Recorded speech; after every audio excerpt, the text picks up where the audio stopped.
Sudah lama saham nyantai tidak membahas saham yang bergerak di sektor farmasi.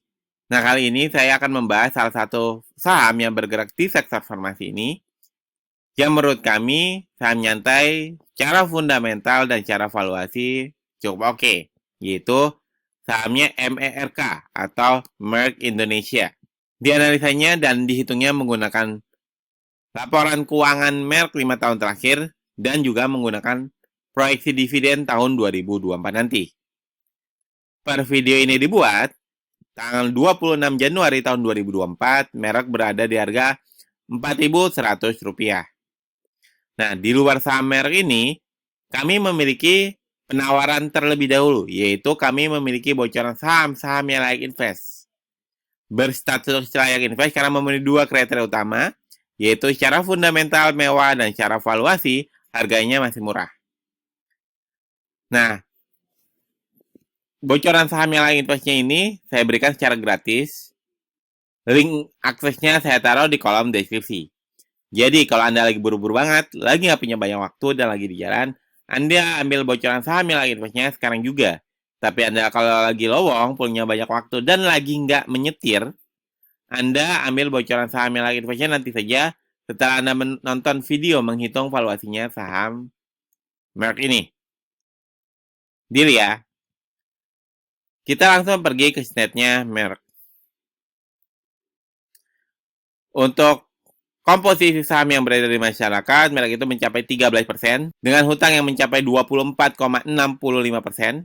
Nah, dari dua hal ini bisa dilihat kalau Merck ini secara profil perusahaan dia masih cukup oke. Karena komposisi saham yang beredar di masyarakat nggak gede, nggak lebih dari 50%, dan juga nggak terlalu kecil juga, nggak kurang dari 10%. Kemudian untuk hutangnya juga di bawah 100%. Ini menandakan kalau cara kesehatan perusahaan, kesehatan keuangan perusahaan, Merck ini cukup sehat. Seperti itu. Untuk ekuitasnya, selalu terjadi kenaikan ekuitas dari tahun ke tahun. Tahun 2020 ekuitasnya naik 12%, tahun 2021 ekuitas kuartal 3 naik 13%, tahun 2022 ekuitas kuartal 3 naik 7%, dan tahun 2023 ini ekuitas kuartal 3 naik 2%. Min, kecil banget nih ekuitasnya di tahun 2023 ini, kenaikannya. Iya, kenaikan ekuitasnya cukup kecil. Namun, jika dilihat dari jumlah ekuitasnya ini, jumlah ekuitas terbesar dibandingkan 5 tahun terakhir. Kenapa kenaikan kecil? Nah, kita lihat di labanya. Ternyata laba kuartal 3 2023 ini turun 13%. Padahal di tahun-tahun sebelumnya, tahun 2020 itu naik 223% kuartal 3-nya. Tahun 2021 naik 114% kuartal 3-nya. Tahun 2022 naik 27% dibandingkan kuartal 3 tahun 2021. Dan tahun 2023 ini turun 13% dibandingkan kuartal 3 tahun 2022. Jadi cukup wajar bagi kami kalau melihat ekuitasnya kenaikannya nggak terlalu besar, nggak sebesar tahun-tahun sebelumnya. Seperti itu. Nah, dari sini kita bisa lihat kalau secara fundamental, Merck ini masih cukup mewah. Dan secara fundamental, Merck ini masih cukup bagus. Nah, sebelum kita membahas valuasi saham Merck ini, mumpung Anda masih menonton video ini sampai detik ini juga, saya minta tolong kepada Anda untuk klik tombol like dan subscribe di video ini, lalu share sebanyak-banyaknya video ini agar Anda membantu kami untuk membangun channel ini lebih baik ke depannya. Jika sudah, saya ucapkan terima kasih. Nah, kita langsung bahas tentang valuasinya saham Merck. Tentang valuasi saham Merck, kita harus memproyeksikan dulu bagaimana harga murah, wajar, dan mahalnya saham Merck. Nah, untuk mendapatkan kisaran 3 harga ini, kita harus mengerjakan 2 PR dulu. PR pertama, kita harus memproyeksikan kira-kira labanya per kuartal 4 2023 itu naiknya berapa persen. Karena saat ini laporan keuangannya belum keluar nih. Lalu untuk DPR-nya kuartal 4 ini berapa persen juga. Nah, nanti ketika keduanya sudah terisi, otomatis kita akan mendapatkan harga murah, wajar, dan mahalnya saham Merck ini. Gitu. Kita langsung kerjakan saja PR pertama. Nah, untuk PR pertama ini ada 4 riwayat kenaikan di kuartal 4. 12%, 20%, 31%, atau 358%. Nah, saya melihatnya di sini karena di sini terjadi penurunan, ya, penurunan laba di kuartal 3 2023, maka di sini kemungkinan kenaikannya nggak tinggi-tinggi banget. Nggak sebesar tahun 2019 yang 358%, ini mah tinggi banget. Lalu nggak juga yang tahun 2020 mencapai 31%, tapi nggak sepesimis yang di tahun 2021 yang mencapai hanya 12% kenaikannya. Jadi di sini saya lebih condong ke yang 20%. Oke, PR pertama kita anggap dulu sudah selesai. Kita lanjut ke PR kedua. Untuk PR keduanya, ya, kita bisa lihat ada 4 riwayat juga. Walaupun saya melihatnya di sini hanya 2 riwayat. Nah, kok 2 riwayat, Min? 74 ke 76 nggak terlalu jauh bedanya. Kita lihat 2%. 80, 82 juga 22%. Jadi kita bisa ambil nih antara 76 ataupun 80, 82 gitu ya. 74, 76 atau 80, 82. Nah, di sini saya lebih condong ke 80%.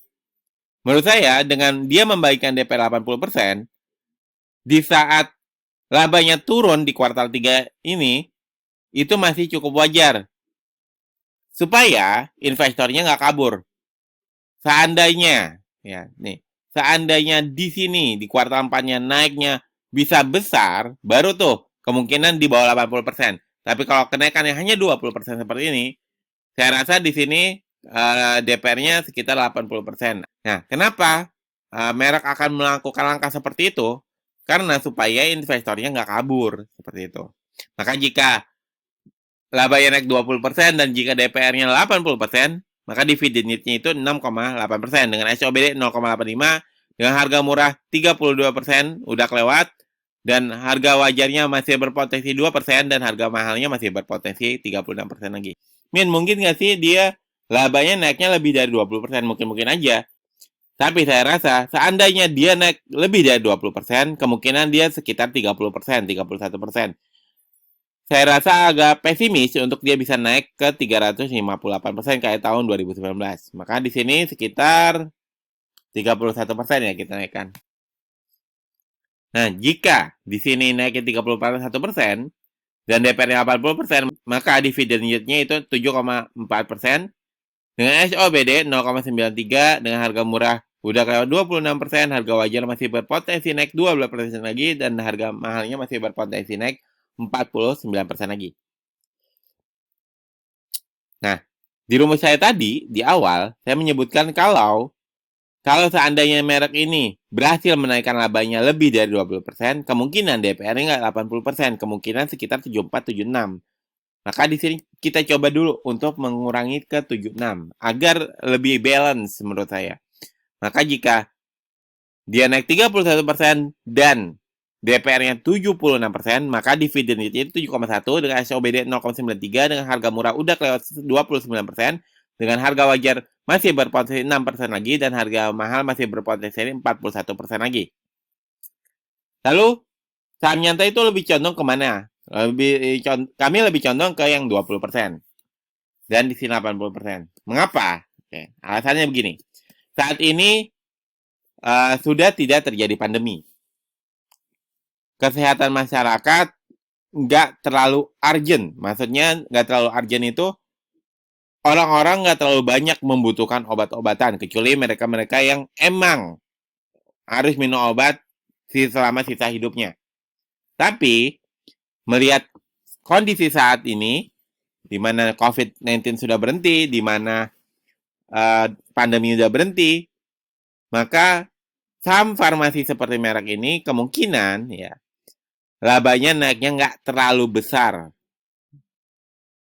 mengikuti penurunannya di tahun 2023 di kuartal 3-nya, sehingga kenaikannya hanya 20%. Itu adalah angka paling optimisnya kami. Kalau mau pesimis, ya naiknya sekitar 12%. Tapi saya rasa bisalah si merek ini menaikkan labanya sekitar 20%. Seperti itu. Maka dari sini dapat disimpulkan kalau saham merek ini sedang di kisaran harga wajarnya. Nah, buat Anda yang ingin sahamnya dianalisakan juga seperti saham merek ini, berapa sih harga murah, wajar, dan mahalnya saham tersebut, dan bagaimana fundamentalnya saham tersebut, silakan tulis kode sahamnya di kolom komentar. Monggo saya berikan waktu 5 detik untuk Anda tulis kode saham yang ingin kami analisa di kolom komentar. Nah, template Excel yang Anda lihat di layar ini, yang kami gunakan dalam menganalisa fundamental ataupun menghitung kisaran harga wajar saham merek ini, itu disebut dengan SNET. Singkatan dari Saham Nyantai Excel Template, sebuah template original dari kami, Saham Nyantai, yang membantu kami dalam setiap analisa saham. Kalau Anda punya SNET ini, setidaknya Anda akan mendapatkan dua manfaat. Manfaat pertama, Anda bisa menghitung kisaran harga murah, wajar, dan mahalnya saham tersebut secara mandiri tanpa perlu request kepada kami ataupun kepada channel-channel yang lain yang kemungkinan Anda akan dikabulkan requestnya kapan tahu, ya kan? Bisa cepat, bisa lama. Takutnya Anda akan telat mengambil keputusan kalau Anda terlalu mengandalkan channel-channel analisa seperti kami. Yang kedua, manfaat kedua, Anda tidak gampang FOMO. Anda tidak gampang ketakutan ketika melihat harga saham yang sedang Anda incar atau sedang Anda pegang berubah drastis harganya. Karena Anda tahu kisaran harga murah, wajar, dan mahalnya saham tersebut. Ya. Link info dan pembelian SNET ini saya taruh di kolom deskripsi. SNET ini adalah penawaran berbayar dari kami. Kami juga punya penawaran gratisan, yaitu kami memiliki bocoran saham yang layak invest.